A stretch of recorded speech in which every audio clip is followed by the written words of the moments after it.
This is Golf with Jay Delsing. A two-time All-American at UCLA. Competed in nearly 700 PGA Tour events, 7 professional wins to his credit. Over 30 years of professional golf experience. A member of the St. Louis Sports Hall of Fame and the Missouri Sports Hall of Fame. This is Golf with Jay Delsing.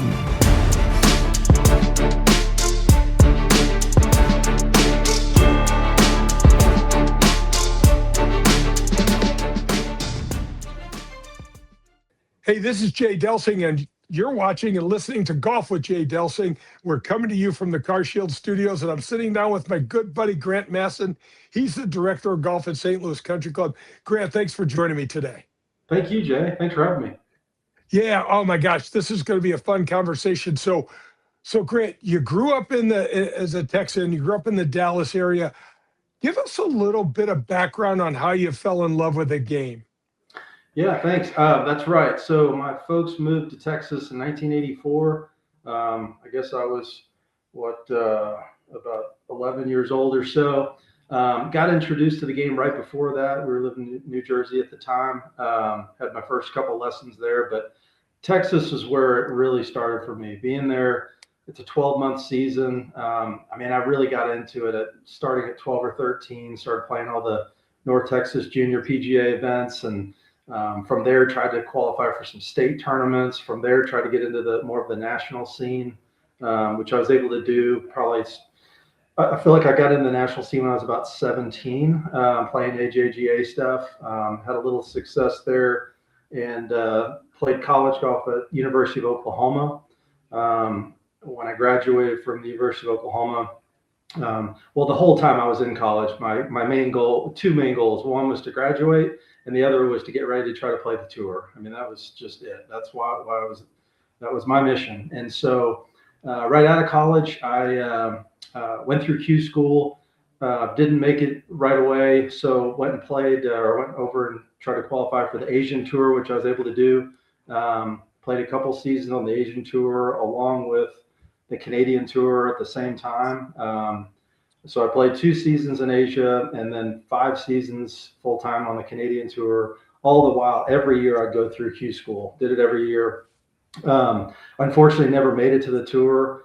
But I just kept grinding. And so I feel like I played just about any mini tour event you can talk about.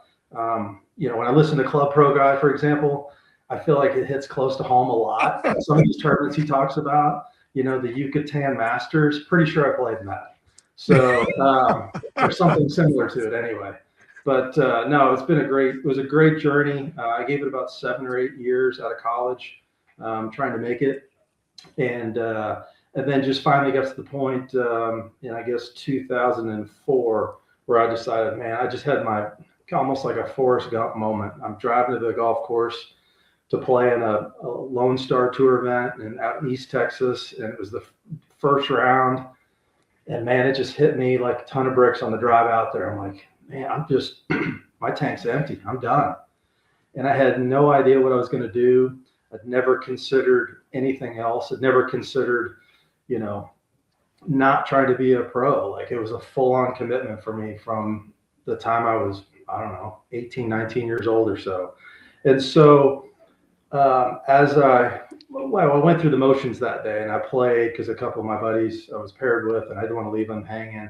But quickly, when I got out there, I realized, what am I doing here? Like, I'm going through the motions. And so on my way, after the round was over, I finished and, turned in my card and what have you. And then as I was driving home, I called my wife. We just got married a year before, and I said, hey, listen, I don't know what I'm going to do, but I'm done. She was like, oh, don't be silly. You've played poorly the first round and still come back and made the cut before. You're still in there. Hang in there. You'll be all right. And I'm like, no, really, I'm done. I'm actually going to change gears here. And so on my drive home, I contacted one of my friends who was just gotten his first head pro job. And I said, hey, do you happen to have any work? I have no idea what I'm going to do for a living. But in the meantime, while I try to figure that out, I need a job because I'm like less than broke right now. So like anything you got, that'd be great. And he said, well, I can put you in my shop and I'll pay you, minimum wage or whatever. At least you can have something to do while you try to figure out what your career move is going to be. And so we started right away. I mean, I started as quickly as he would allow me to start. And about a month in, I'd been contacting other people in different businesses and people that I knew through golf, but like they were in different industries and was considering different options. And I'd never considered being a club pro. Like that was never a thing for me. And there was one afternoon about a month into working for my friend there at his course where he needed somebody to jump in to do the, help with a clinic or whatever. He said, jump out there, do it. I know you probably haven't taught much, but you got a lot of experience receiving lessons. You'll be fine. And I did. And it was like a aha moment for me. The light bulb went off my head and I was like, this is what I want to do. Like I've never considered it before, but it's a totally different career than playing, as you know. But from that moment on, I've loved it. Like I love my job. I love what I do. How old were you, Grant? Yeah. How old were you when that light bulb moment and that little range session, that little clinic turned you around? I'm probably about 31 years old. So that's a little late to be starting as an assistant pro generally, but at the same time, it's not like I wasn't involved in golf. I mean, I was knee deep in it. And so when it came to, looking for a job, I mean, I was bringing something to the table that most people aren't. So even though I'm old as far as getting started as an assistant pro, I felt like I brought other stuff to the table. So I was able to kind of get in the network and get going. And it's been great. What's interesting, I want to backtrack a little bit for our listeners because Q School, when we went, and I'm much, much older than you, but Q School was the most pressure-packed situation that most of us try to never recall because everybody's got some sort of funky experience. But even if you didn't get to through the finals and get your tour card, Grant, you could still get status on what's now called the Korn Ferry Tour just by making it to the finals. So, but there were 3 stages, sometimes 4 stages, depending on where you started. And each stage just kept packing pressure on top of us. Yeah. So I lived that. And I would say for me, I made it through first stage most of the time. If I did it 7 times, I think I made it through first stage 5 times. But that second stage was the kicker for me. I can't tell you how many different times, different situations where I got so close. The worst one for me was at Deerwood, literally down in Houston, literally left it hanging on the lip on the last hole. And I knew in my heart, my gut, that, man, that's going to be costly. And it was. And back then, getting through second stage was key. If you made it through second stage, you got some status, like you said, on what's now the Korn Ferry Tour. So you had to get through second stage. Made it to finals. Now you've got an opportunity to get your tour card. But at worst, at least you have some status on Korn Ferry that you can parlay into something else. I was on the outside of that. And you talk about the pressure.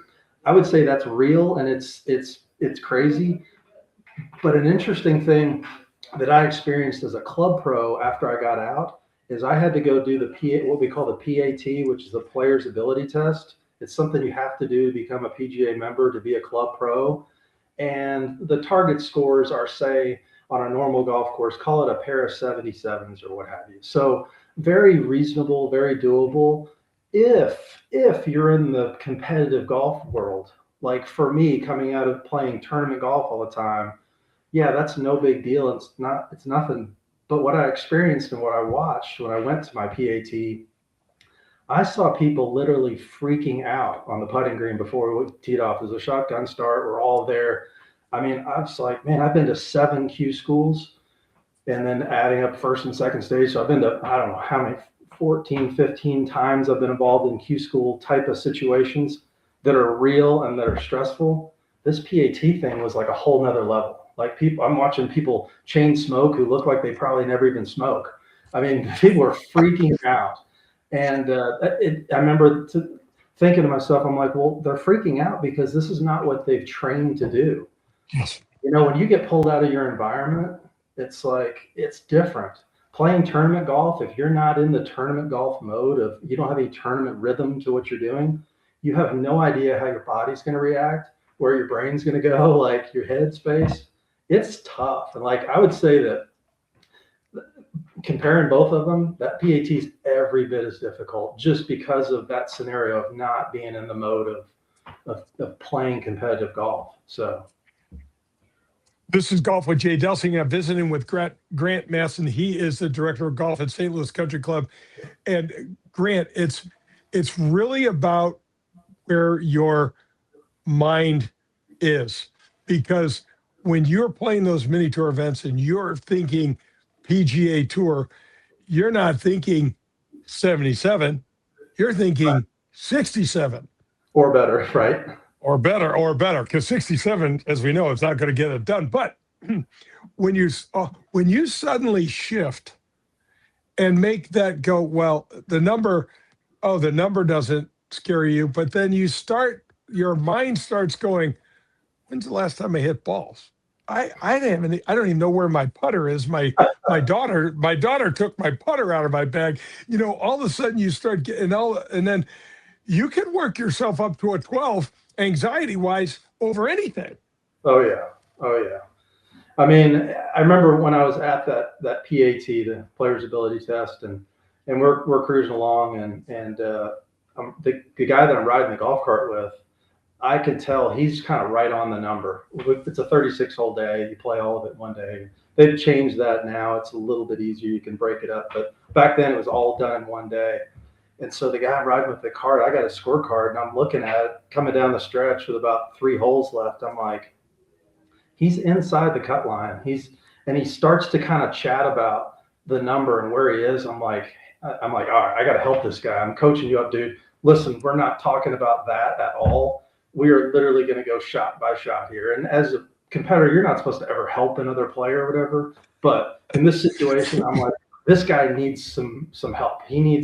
We got to slow this down and we're going to plod along, and you're not looking at the scorecard. We're not talking about that. Just plod along here, buddy. And literally on the last hole, he steps up with about a 5-footer, and I knew what it was for. It was to make it. And he rolled it in. I mean, I was as fired up as I've ever been, just because I knew what it meant to the guy, Yeah. And he didn't know. He was like, I was close, wasn't I? I'm like, dude, you made it. That putt was it, man. You made it. It was one of the coolest experiences that had really nothing to do with me. It was more about just watching this guy do his thing and get over his hump. And he later told me, it's like, that was the 10th time I've done the PAT. And that's a thing we talk, in our club, in club ranks, people talk about the PAT tour. So it's like, how many times can you do this? And each time you do it, if you don't make it, it doesn't get easier necessarily. It gets harder.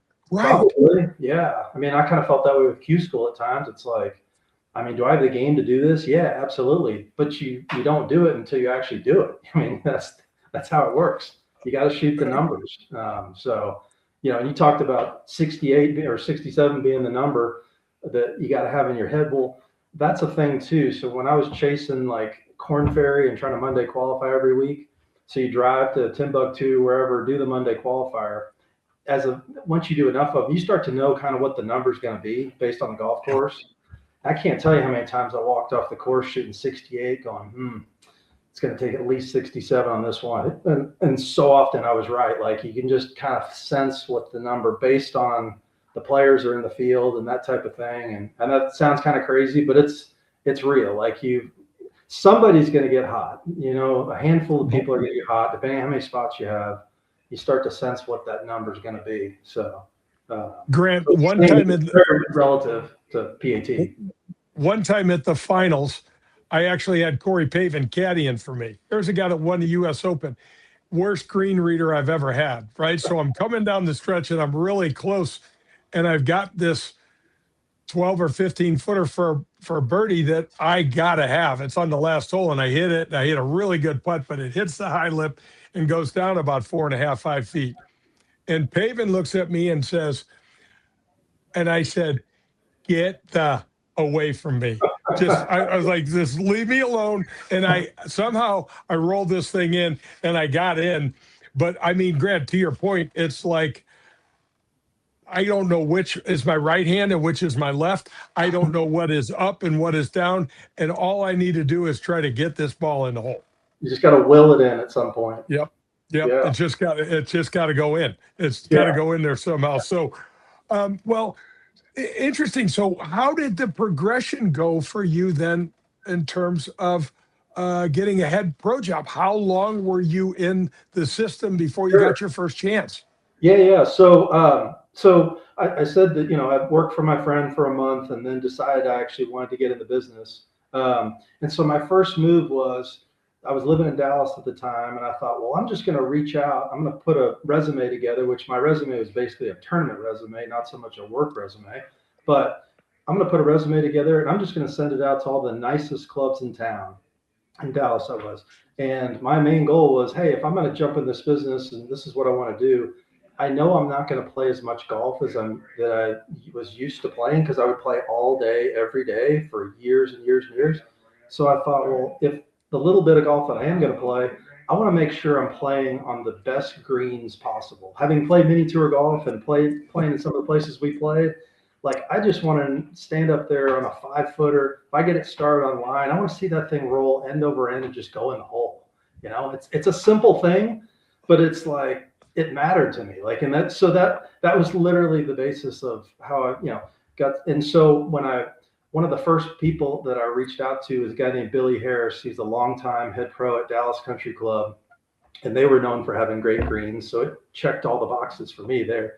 I reached out to Billy and asked if Billy knew of anybody. So before I could even send my resume out, Billy's like, are you serious about this? Because we knew each other. We'd played golf, little matches or whatever over the years. And he was like, well, come down and meet with me. And so I did. And his only concern when I showed up for the interview was, I just don't want you coming into the club trying to drum up some sponsors to go back out to play. I'm like, Billy, I promise you, I'm done. Like, my tank is empty. I'm switching gears here. I'm all in on trying to become a club pro. He's like, hired. You're on the team. Let's go. So I got a couple seasons in with Billy, and while I was there, I got contacted by a place in Little Rock, Arkansas called the Alotian Club. It was a fairly new club at the time, but I knew it was a great place. A lot of my Dallas Country Club members had been there. I actually knew the guy that helped to get the thing going, Dan Snyder. He was my teaching pro back in college and even as a professional. And so he contacted me and said, hey, I hear you're in the club side of the business now. Like, let's talk. I'm looking for an assistant. I think this will be good for your career because we're a national club. It'll expand your network. It'll give you a better chance to get your own head pro job at some point. And that's a normal thing in our business, is you need to go work a couple different places, hopefully work for a couple of good professionals to learn under that would mentor you. And so that's why we moved, and that's why we did it. And it worked out great. I was there for 5.5 years. Alotian's an amazing place. I would never tell anybody, if you ever get the opportunity to play there, do not turn it down. It is totally worth the trip. It's amazing. So when the St. Louis Country Club job came open, I applied for that. I got total support from the folks at the Alotian Club, the owner, the members, all got in behind to help me try to get this job. I was fortunate to get the job. That was almost 15 years ago, I guess 14 years ago. Wow. So I've been here for that long, and it's been awesome. Wow. Grant Masson is my guest. He's a director of golf at head golf professional at St. Louis Country Club. This is Golf with Jay Delsing. We're coming to you from the CarShield Studios. We'll be right back with more. This is Jay Delsing, author of the new golf book, You Wouldn't Believe Me If I Told You. It's an unforgettable memoir of golf, grit, and a blue-collar kid on the PGA Tour. Get yours at jdelsinggolf.com. Welcome back. It's Jay, and Grant Masson is my guest. This is Golf with Jay Delsing, coming to you from the CarShield Studios. So, Grant, okay, so you're in St. Louis Country Club. So, first of all, I have become kind of a weird, geeky golf clubhouse guy. Like I have noticed, like when I went and played in the U.S. Open at Wingfoot, I was like, this is the coolest clubhouse I've ever seen. It's 100 years old. The pictures on the wall, tell so many stories. Here in town, my two favorite clubhouses, probably followed by Westwood, but my two favorite clubhouses are Norwood and St. Louis Country Clubs. They're both built right about the same time. They're both built with almost identical architecture. It's got the Spanish tile roofs and the white brick that's tuck pointed and just beautifully done. But St. Louis Country Club, man, the very first time I played, I qualified for the Missouri Cup matches when I was 16, and I got to play at St. Louis Country Club. And I'm like, I drove in here and it was like I went back in time. I was like, where am I? We got a polo field. We've got, I think, elevated tennis courts or squash courts or what. I didn't even know what they were. I knew they had lights, and then I saw clay tennis courts that I'd never seen before.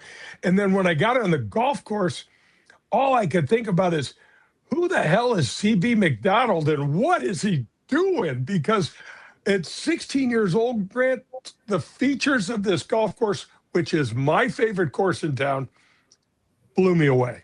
I had no idea. First of all, I had no idea how to play it. And it was totally overwhelming. But I was fascinated by the weirdness of it for what I knew. So I'd say most people who have played our golf course, the first thing that people will talk about and notice are the greens. The greens are diabolical. There's so much going on. But the person you just mentioned, C.V. McDonald, he was our golf course architect. He designed this place in 1914 when we opened in 1914. C.V. McDonald had a phrase. He said, "Greens to a golf course are like a face to a portrait." Like, the greens are the most important part of the golf course. And, obviously, if you go back to 1914, when they designed this and laid everything out, what were green speeds? I mean, they didn't have stent meters back then, but they're probably 5, 6 on the stent meter, maybe. Oh, yeah. And today, if they roll at 10, it's like off the charts. It's crazy, but it's so fun. And that's where I say, like, some people compare different golf courses and they base them on yardage and this and that, whatever. I can tell you, when you have to play a 2-foot putt outside the hole and you have to have perfect speed on to make it, even on a perfect surface, that gets your attention. And if that's happening all day long, which it does when you play here, it's a challenge. Like, it is. That's what I love about it. It goes back to what I told you earlier about just wanting to kind of play a golf course, and when I do get to play someplace with really nice greens where you can roll it, get it started on line. If you get the right speed, it's going in, kind of thing. That happens at St. Louis Country Club. That's how it plays every single day. But man, you got to grind for 18 holes because, we have a couple semi-flat greens, but not a lot. Not a lot. So Grant, you become quite a CB McDonald historian a little bit. Tell us a little bit about his journey and how he went to Scotland and things like that in the book that you read. Yeah. So, it also, for me, it starts with his book that he wrote in the 20s. It's called Scotland's Gift Golf. And it goes in, he wrote it, and it basically tells his story of how he got introduced to golf, which is an amazing story in itself. He grew up in a fairly wealthy family. His father sent him over to Scotland to go to the university over there, St. Andrews. He had an uncle living right there in the town of St. Andrews. He had no exposure to golf prior to this. He was not going over there for golf. He was going over there for schooling. And when he got there, his uncle took him down and introduced him to his pro, and back then, all the club pros all made clubs and they made golf balls, and they taught the game, and they took care of the golf courses. They did everything. These guys were amazing. Well, it just so happens that golf pro that he took him down and introduced him to have him, teach him the game of golf, was a guy named Old Tom Morris. everybody's heard of Old Tom Morris. Old Tom Morris seems like one of those guys that isn't even real. He seems like a mythical figure.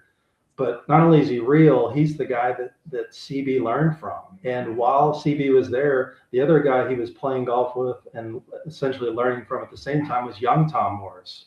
I mean, those guys are like off the charts as far as history of golf. I mean, it all goes back to those guys.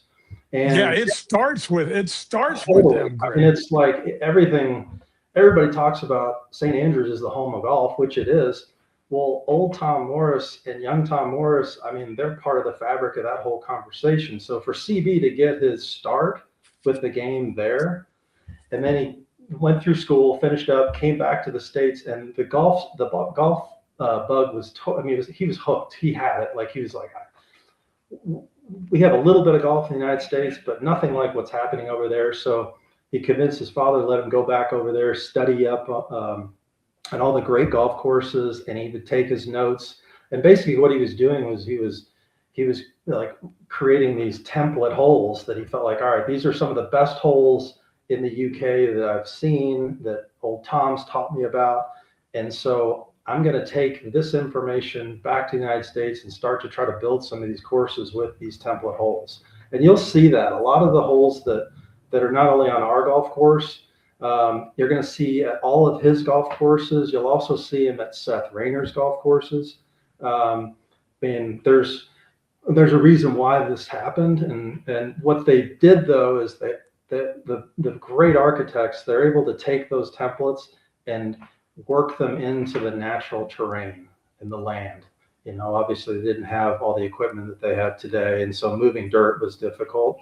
When you talk about the history of like our course and the CB McDonald courses, Seth Raynor's part of that conversation.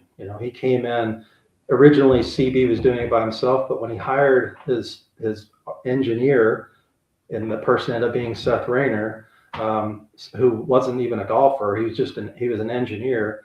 CB got him going, got him started, and then Seth actually made a career of it. CB never took money for his course designs. He did it just as a passion. It was usually a friend calling and asking. Our story here at the club is tied into George Herbert Walker contacting him and asking him to come in when the club moved. We're on our third location here at St. Louis Country Club. Our first two locations, the clubhouses burned down. When they moved out here in 1914, Charles Blair was hired by George Herbert Walker. And when you mentioned the clubhouse earlier and how majestic that thing is, they said, well, this clubhouse is not going to burn down. They made it of solid concrete. So it's amazing. Those walls are so thick. If there's a tornado in town, I know where I'm headed. It's the safest place around. It's amazing. Wi-Fi is a little challenging because of that, but anyway, that clubhouse is amazing. The club is, I can't say enough about it. So very, very lucky to come to work here every day. Well, Grant, it's so interesting because back in the day, the sand was kind of the secret sauce for golf courses, because sand was easily movable. When you go and play in some of the courses in Scotland and around, you'll see a green complex and then see a gigantic rock outcropping that they couldn't get rid of because they didn't have dynamite. So it's like, well, the green's here and the rock's here. Good luck. Yeah. Good luck.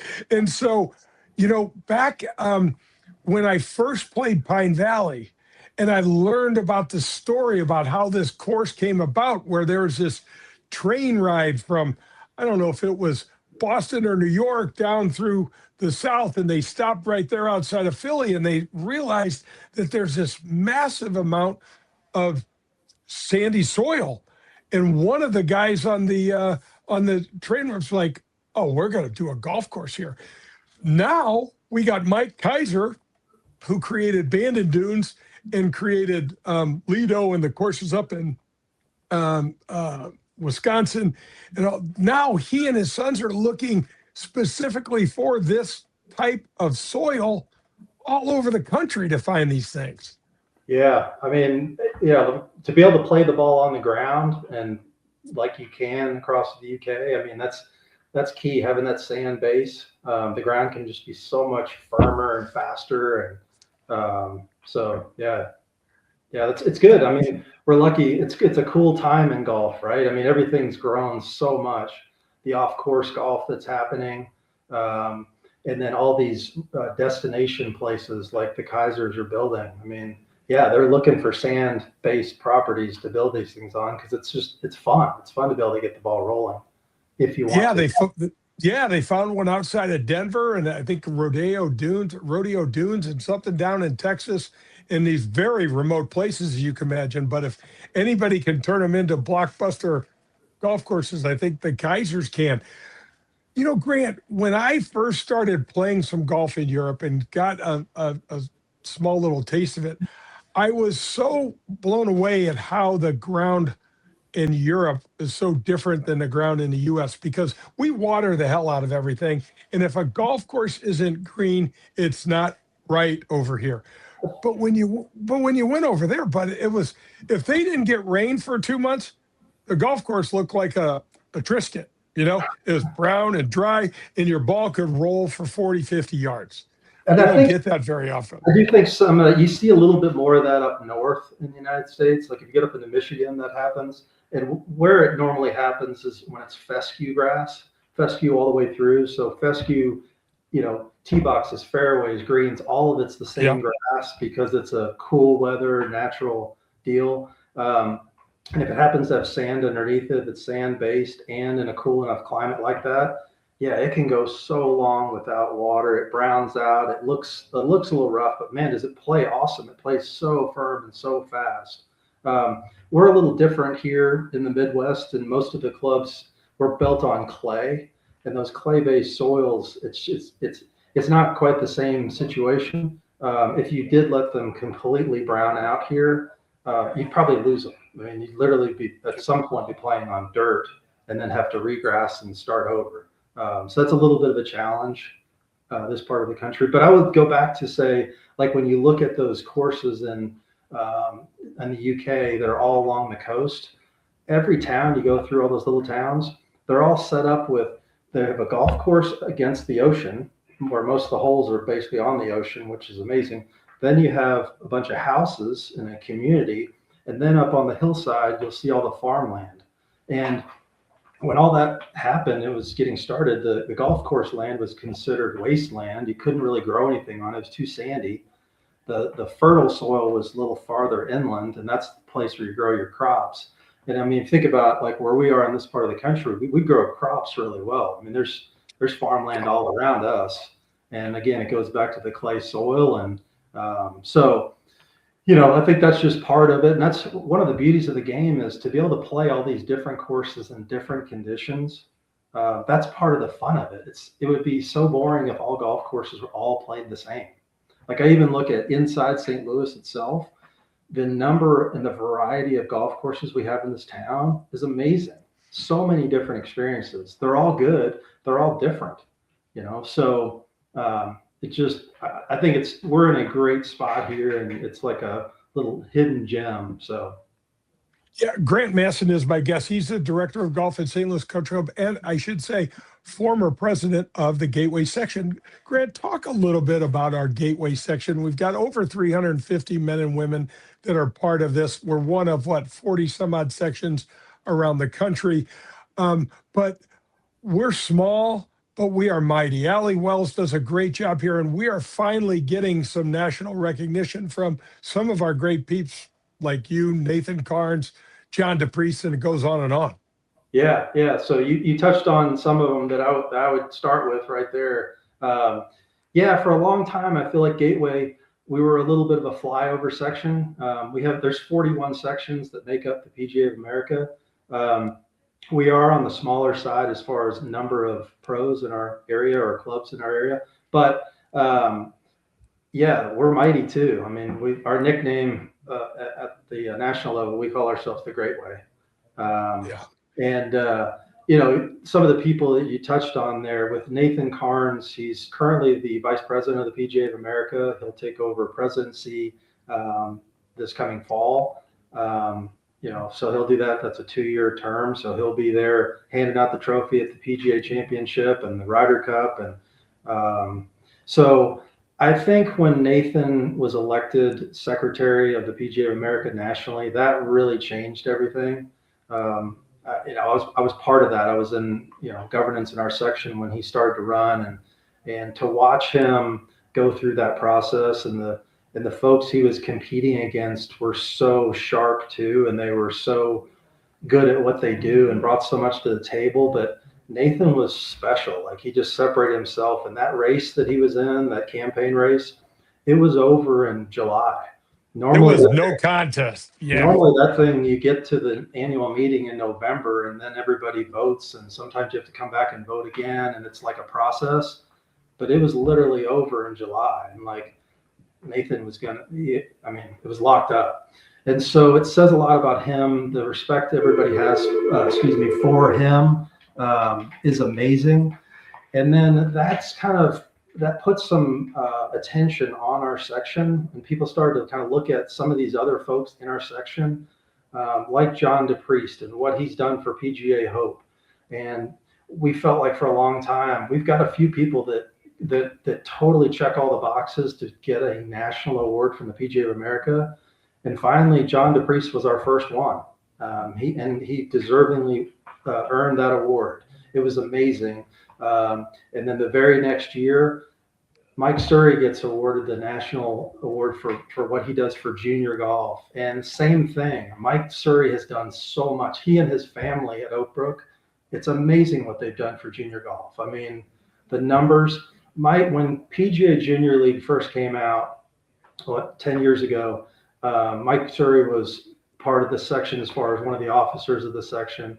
And he would stand up at our section meetings and say, guys, if you're not doing PGA Junior League, you're crazy. This is the greatest thing for junior golf and the greatest way to get kids started. And for people who don't know what this is, it's basically team golf. You put kids out there, pair them up together where they're playing a scramble against two other kids that are about the same age. They're also playing the scramble, a little match scenario. It's so low pressure. It's such a way to get started. You start to understand the etiquette of what's going on. It's amazing. Well, Surrey just championed that, and he took off with it. And others we've all kind of followed since then. But back to the point of what's going on in this section, what the great folks that are in our section, what they're doing, it's amazing. And the list is long too. It's not just the guys that have won the national awards. We have a lot of other people that are they're going above and beyond. They are basically the award winner at their own club, but they could win it anywhere else too. I mean, they're doing that much good for our good buddy Gideon Smith up in Quincy is a rock star, human being, golf professional, and growing the game. And Grant, I really appreciate your time, and I love these stories.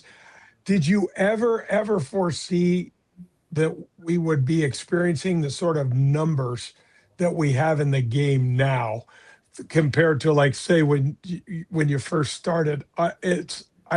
For me, I didn't think we'd ever achieve this in my lifetime. Yes and no. I felt like, yes, the industry was dragging for a while there, and the conversation was golf took too long, and I just don't have time for that. And obviously COVID changed that. It changed people's mindsets. It slowed people down a little bit. And I think that the world started to realize how great the game really is. And man, if you have something you can go do with people that you enjoy being around, and you can do it for 4 hours, that's pretty awesome. Like, there aren't that many other things you could do. And if you want to break it down, you say, hey, I'm not even going to play golf. I'm just going to go hit some balls or whatever. There's so many different things you can do with the game, and it's wonderful for families. Totally. Where else can you kind of get your kids corralled and spend some time with them and actually do something together? Yeah. So it's been great. I'm very happy that others in the world are seeing the same thing that I've felt for a long time. So. Well, we are delighted that the Massons have dropped anchor here in St. Louis. I know this is the longest place that you've been to. We're going to keep you here as long as you'll have us. And, just keep doing what you're doing. Keep making golf great for the membership and getting out to play a little bit. And also the involvement in the community. We appreciate all of it. Thank you, Jay. Thanks for what you do too. Thanks for, you've been a spokesperson for the Club Pro. So we appreciate that. That's great. Thanks, Grant.